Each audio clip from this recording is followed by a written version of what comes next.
Hello, this is Matthew from Australia. This is called Prophetic Evangelism, Satan's Attack. This is video 3 out of a series of 10 videos that I'm doing on prophetic evangelism. I've done another 15 on my blog or on YouTube called the PE series, and so I encourage you to have a look at that.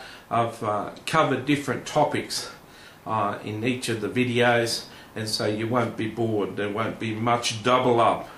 Okay, you can be sure when you start to move in the prophetic and you start to bless Christians' lives and you start to speak into non-Christian lives, that Satan rises his ugly head. You can be sure Satan does not like evangelism. He doesn't like you touching the lives of non-Christians, and he'll attack in many ways. He'll use Christians in some ways to try and discourage you from speaking to strangers, and you shouldn't be doing that. It's dangerous.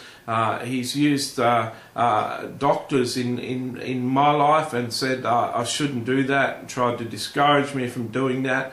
They feel I'm hearing voices and it's not healthy for me to share what my voices are sharing. He'll use Christians that you're with that they don't like you going off to strangers and speaking to them when you're with them. He'll use all sorts of crafty ways to stop you from moving in prophetic evangelism. You've got to choose. You've got to make a choice in this life. Who are you to serve? Are you to serve your flesh? Are you to serve friendships and the love of life and the love of security and peace and comfort? Or are you going to step out of your comfort zone and minister for the Lord and touch people? Are you more concerned about the relationships with your friends when you're out and about? Or can your friends do with you disappearing for a couple of minutes in the course of a night to minister prophetically to someone else? Unlike me, you might have friends who are fired up with prophetic evangelism. You may be able to share this series of video with a friend and both start to walk into prophetic by approaching my website and getting the gifts of prophecy, and me giving you a bit of practice in prophecy so you're skilled in prophecy. And you may have a friend that you can go off and go into town and ask God for divine appointments and approach people and share that. That would be a wonderful thing to share prophetic evangelism with a friend. It's not something I've done. It's not something I've had the good opportunity of being with someone else whilst I did prophetic evangelism. Whilst it would be fun, I fly solo.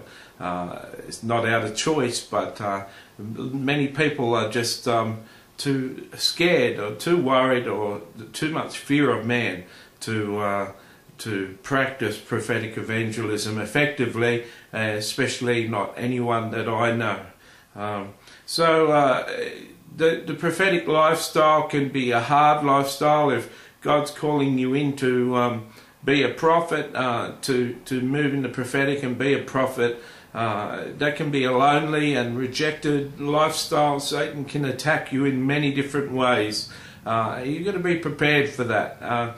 But just be rest assured, if God calls you, He'll equip you. If you're called into a real battle, God will fight for you, and you've got to be encouraged that God is on your side and will see things through. So if you want to step up to it. You know, you can't win a dancing competition amongst other dancers without a bit of competition. So too, when you enter the prophetic and the realms of the prophetic and start to touch non-Christian lives through ministering a word from God, you can't expect Satan just to sit down and not be worried about it and just let that happen. If you want to go on the offensive, Satan's going to rise up the act with you. Just be rest assured that God will give you the victory. Although things may get tough for a while, you will endure. This is video number 3 out of a series of 10. I encourage you to go through the whole series.